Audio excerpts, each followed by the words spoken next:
به نام خدا سلام عرض می کنم خدمت همه شما شاگردان عزیز. امیدوار هستم همگیتان خوب، صحتمند، سالم و سرحال باشین. بخیر به درس امروز حاضر شده باشین و آماده یک درس جدید باشین. شما را خوش آمدید میگم به چهارمین درس ما در مضمون کیمیا در صنف 11. ما امروز به ادامه 3 درس قبلی خود یک درس جدید را در مضمون کیمیا میخوانیم و از همین طریقه میتونیم که با یک موضوع جدید در علم کیمیا هم آشنا شویم. همون قسمی که همه شما عزیزان میفهمید، ما در درس‌های قبلی در مورد مخلوط‌ها، محلول‌ها صحبت کردیم. فهمیدیم که محلول دارای 2 جزء اساسی هست، ماده منحله و محلل. ماده منحله عبارت از موادی هست که در محلل به ذرات کوچکتر، به اتم‌ها، مولکول‌ها و آیون‌ها تفکیک و تجزیه میشه و محلل عبارت از موادی میباشه که قابلیت تجزیه کردن و یا حل ساختن ماده منحله را در خود داره. در کل به خاطر که یک محلول تشکیل شود باید مقدار ماده منحله نسبت به محلل کمتر باشه. محلول ها را انواعش را خواندیم، فهمیدیم که محلول مشبوع محلولی هست که حد اعظمی ماده منحله را در خود حل کرده باشه. محلول غیر مشبوع هنوز هم میتونه که ماده منحله را در خود حل بسازه و محلول مافوق مشبوع محلولی هست که مقدار بیشتر ماده منحله را نسبت به محلول مشبوع در خود حل کرده باشه. امروز در مورد عمل متقابل ماده منحله و محلل صحبت میکنیم. عنوان درس امروز ما عمل متقابل ماده منحله و محلل می باشه و این درس ما شامل صفحه 9 و 10 کتاب کیمیایتان هست. به شکل کلی هدف ما در درس امروز این هست که همین عمل متقابل را بفهمیم که بین ماده منحله و محلل به چه شکلی می باشه و مواد منحله‌ای که دارای روابط آیونی بین خود می باشند نظر به کدام شرایطی در مواد مختلفی حل میشن. 2 شرط بسیار عمده‌ای را که داره امروز با همدیگه بررسی میکنیم. از همه شما عزیزان میخوایم که لطفاً قلم و کتابچه‌تان پیشتان باشه، نکات مهم درس امروز را یادداشت کنید تا زمانی که درس امروز تمام میشه تمام نکات مهم را شما در کتابچه‌هایتان یادداشت کرده باشید. برای حمایت از ما چینل بیگم اکادمی را سابسکرایب کنید و سپس زنگوله را فشار دهید تا به تمام ویدیوهای درسی ما دسترسی داشته باشید و از آنها مستفید شوید. شاگردای عزیز، به شکل کلی مواد مختلف یعنی مواد منحله مختلف در محلل‌های متفاوتی دارای قابلیت‌های انحلالیت مختلفی میباشه. به طور مثال بعضی از مواد هستند که در بعضی از محلل‌ها به خوبی حل میشن، به آسانی حل میشن. و همین ماده منحله در یک محلل دیگه کمتر حل میشه و دوباره همین ماده منحله مشابه در یک محللی به کلی حل نمیشه. روز قبلی هم در این مورد بعضی مثال‌ها را با هم یادآور شدیم. امروز اگر بخوایم که یک مثال را براتون بگویم، در کل میتونم بگم که مواد مشابه در یکدیگر به خوبی حل میشه. یعنی زمانی که محلل و ماده منحله هر دویشان از لحاظ خواص کیمیاوی و روابط کیمیاوی با همدیگه مشابه باشن به خوبی در یکدیگر حل میشن. به طور مثال نفتالین در بنزین به خوبی حل میشه، کاملا با آسانی و راحتی حل میشه، چون شما میفهمین که هر دوی این مرکبات از جمله هیدروکربن های اروماتیک می باشه. در کیمیای صنف 9 این موضوعات را خواندین و این 2 ماده در همدیگه به خوبی حل میشه. نفتالین در بنزین به آسانی حل میشه، اما همین نفتالین در الکل به سختی حل میشه. یعنی یک مدت زمان را در بر میگیره تا که حل شوه و کمتر حل میشه. و دوباره نفتالین در یک محلل دیگه به طور مثال در آب به کلی حل نمیشه. پس انحلالیت مواد مختلف در محلل های مختلف متفاوت می باشه. نفتالین در بنزین به خوبی حل میشه، اما در الکل کمتر حل میشه، در آب به کلی حل نمیشه. روز قبلی هم با هم دیگه گفتیم به شکل کلی موادی که یا مواد منحله‌ای که بین اتم های عناصر تشکیل دهندشان رابطه آیونی باشه در مرکباتی که یا در محلل هایی که بین اتم های عناصرشان رابطه اشتراکی قطبی باشه خوبتر حل میشه، بهتر حل میشه. و در مثال سدیم کلراید که بین سدیم و کلورین در خود سدیم کلراید رابطه آیونی وجود داره، در آبی که بین اتم های عناصر تشکیل دهندش یعنی بین هیدروژن و اکسیژن رابطه اشتراکی قطبی وجود داره خوبتر حل میشه. در کل تا این قسمت فهمیدیم که مواد مشابه، یعنی اگر ماده منحله و محلل با هم دیگه مشابه باشن از لحاظ خواص کیمیایی، از لحاظ روابط کیمیایی بهتر در هم دیگه حل میشن، یا ماده منحله در محلل حل میشه. و مواد منحله‌ای که بین اتم های عناصرشان رابطه آیونی باشه در محلل هایی که بین اتم های عناصرشان رابطه اشتراکی قطبی باشه راحت‌تر، آسان‌تر و بهتر حل میشه. در کل تا این قسمت فهمیدیم که مواد مشابه در همدیگه به خوبی حل میشن و فهمیدیم که مرکباتی که دارای رابطه آیونی بین اتم های عناصرشان باشه و به حیث ماده منحله قرار بگیره و در محلل های حل شوند که بین اتم های عناصرشان رابطه اشتراکی قطبی باشه بهتر، آسانتر و راحتتر حل میشه. به شکل کلی انحلالیت مواد به قوه جذب بستگی داره. با کدام قوه جذب؟ به قوه جذبی که بین اتم‌های عناصر تشکیل دهنده ماده منحله و محلل میتونه ایجاد شود.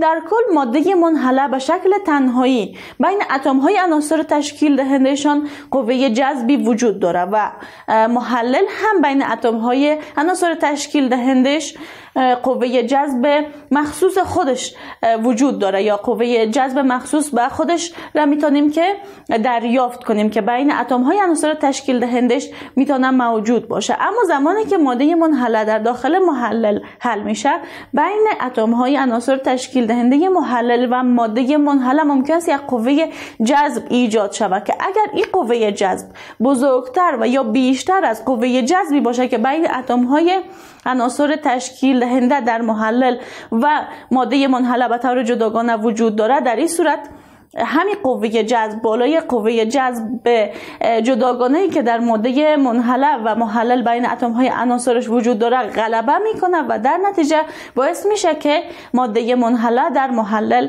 حل شود. امیدوارم که تا این قسمت با موضوعاتی که گفتم آشنا شده باشین و هدف موضوع را فهمیده باشین. در کل انحلالیت مواد مختلفی در همدیگه بستگی به قوه جذبی داره که میتونن بین همدیگه ایجاد کنن. اگر در مثال این موضوع را بخوایم براتون بگویم تا واضح‌تر و بهتر درک کنید، شما یک مقدار سدیم کلراید یعنی نمک طعام را در یک مقدار آب حل می‌سازین. محلولی که حاصل می‌کنید محلولی هست که متشکل از سدیم کلراید و آب می باشه. سدیم کلراید عبارت از یک مرکبی هست که بین اتم های عناصر تشکیل دهندش یعنی بین سدیم و کلورین رابطه آیونی وجود داره. قوه جذب بین همین اتم های عناصر سدیم و کلورین بسیار زیاد می باشه. آب هم یک مرکبی هست که متشکل از اتم های عناصر اکسیژن و هیدروژن می باشه. بینشان رابطه اشتراکی قطبی وجود داره و قوه جذبی بین همدیگه همین عناصر دارن. اما زمانی که این دو ماده با همدیگه مخلوط میشن تا یک محلول را تشکیل بدن، یک مخلوط متجانس را تشکیل بدن یا یک محلول را تشکیل بدن، قوه جذبی که بین اتم های عناصر سدیم کلراید و آب ایجاد میشه در داخل محلول بیشتر میباشه نسبت به قوه جذبی که بین اتم های سدیم کلراید و اتم های موجود در آب میتونه موجود باشه. در نتیجه باعث تفکیک شدن و یا تجزیه شدن سدیم کلراید به سدیم مثبت و کلورین منفی و همین قسم آب به آیون های مثبت و منفی میشه. در نتیجه سدیمی که آیون مثبت هست توسط آیون منفی آب احاطه میشه، کلورینی که آیون منفی هست توسط آیون مثبت آب احاطه میشه و در نتیجه محلول را میتونیم که ما به دست بیاریم یا محلول تشکیل میشه. موضوع دیگه که در درس امروز میخوایم در موردش صحبت کنم این هست که انحلالیت مرکبات آیونی در محلل هایی که دارای رابطه اشتراکی قطبی میباشن با دو چیز بسیار اساسی و عمده رابطه داره یا ارتباط میگیره. اولین جزء عبارت از ماهیت خود ماده منحله میباشه، یعنی همین مرکبی که بین اتم های عناصر تشکیل دهندش رابطه آیونی وجود داره چه شکلی می باشه، ماهیتش چی است، نوعیت این مرکب چی هست. و گزینه دوم عبارت از حرارت می باشه. این که حرارت در انحلالیت مواد چه نقشی داره، این موضوعات را امروز با هم دیگه یاد میگیریم.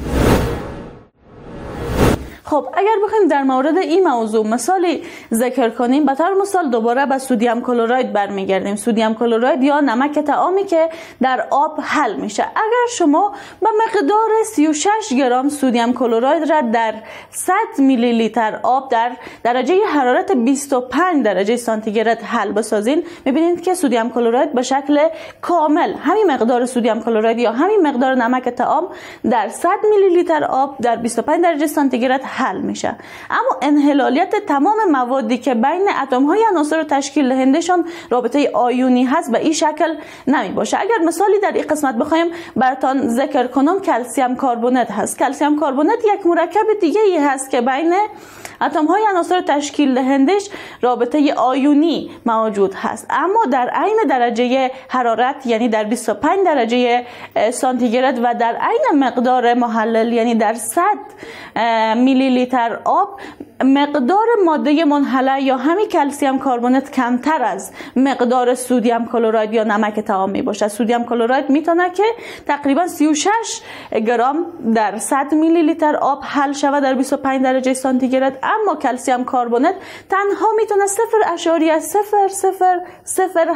0.0007 گرم حل شود در 100 میلی لیتر آب در 25 درجه سانتیگراد. پس در کل فهمیدیم که انحلالیت مواد مختلفی که حتی اگر بینشان رابطه آیونی موجود باشه، در آبی که بین اتم های عناصر تشکیل دهندش رابطه اشتراکی قطبی موجود هست، در عین درجه حرارت و عین مقدار محلل یعنی آب متفاوت می باشه. سدیم کلراید یا نمک طعام تقریبا 36 گرم حل میشه و کلسیم کربنات تقریبا به اندازه 0.0007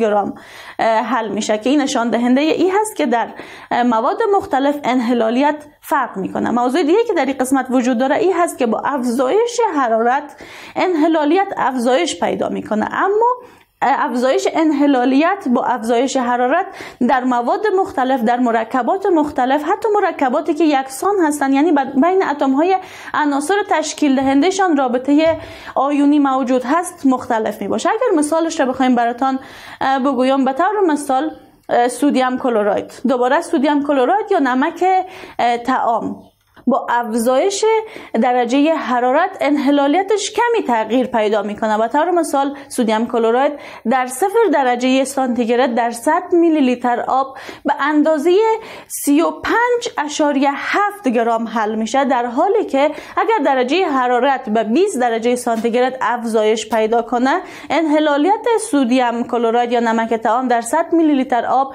به 35.9 گرم افزایش پیدا میکنه، یعنی تنها 0.2 گرم افزایش در انحلالیت سدیم کلراید ایجاد میشه. یعنی درست است که با افزایش حرارت انحلالیت بیشتر میشه، اما ممکن است در سدیم کلراید به این اندازه کم باشه. اما در پتاسیم آیوداید، به طور مثال پتاسیم آیوداید هم یکی از مرکباتی هست که بین اتم های عناصر تشکیل دهندش رابطه آیونی موجود هست. پتاسیم آیوداید در 0 درجه سانتیگراد در 100 میلی لیتر آب انحلالیتش تقریبا به اندازه 128 گرم هست و هرگاه درجه حرارت به 20 درجه سانتیگراد افزایش پیدا کنه، انحلالیت پتاسیم آیوداید در همین 100 میلی لیتر آب تقریبا 144 گرم می باشه.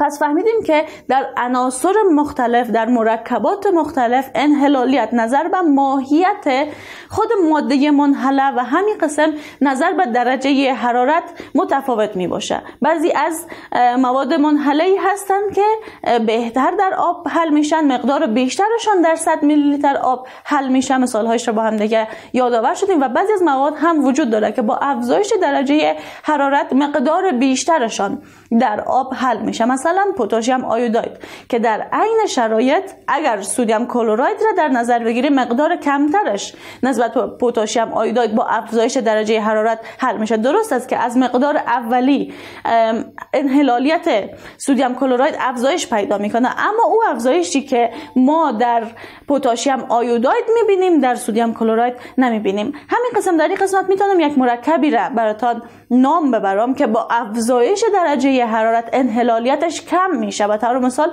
لیتیوم کربنات یک مرکبی هست که با افزایش درجه حرارت انحلالیتش در آب کم میشه. این موضوع را باید در نظر بگیرین که تمام مرکبات با افزایش درجه حرارت انحلالیتشان زیاد نمیشه. بعضی از مرکبات مثل لیتیوم کربنات هم موجود هستند که با افزایش درجه حرارت انحلالیت این مرکب در آب از انحلالیت این مرکب در آب کاسته میشه و یا انحلالیتش در آب کاهش پیدا میکنه.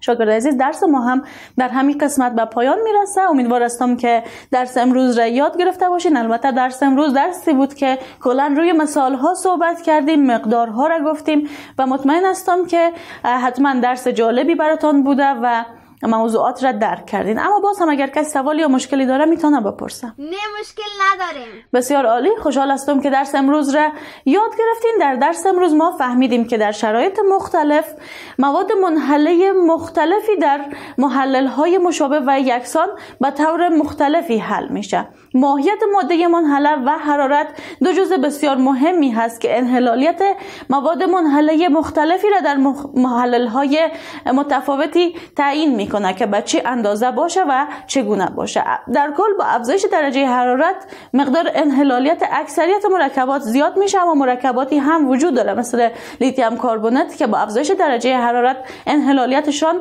در محلل ها به طور مثال در آب کم میشه. در درس امروز به شما دو سوال را به حیث کارخانگی دارم. سوال اول شما این هست که در کتابچه‌هایتان نوشته می‌کنید عمل متقابل کیمیایی بین ماده منحله و محلل در محلول ها چگونه می باشه. یک مثال هم برای ذکر کنید. میتونید سدیم کلراید را ذکر کنید و یا هر مثال دیگه ای را.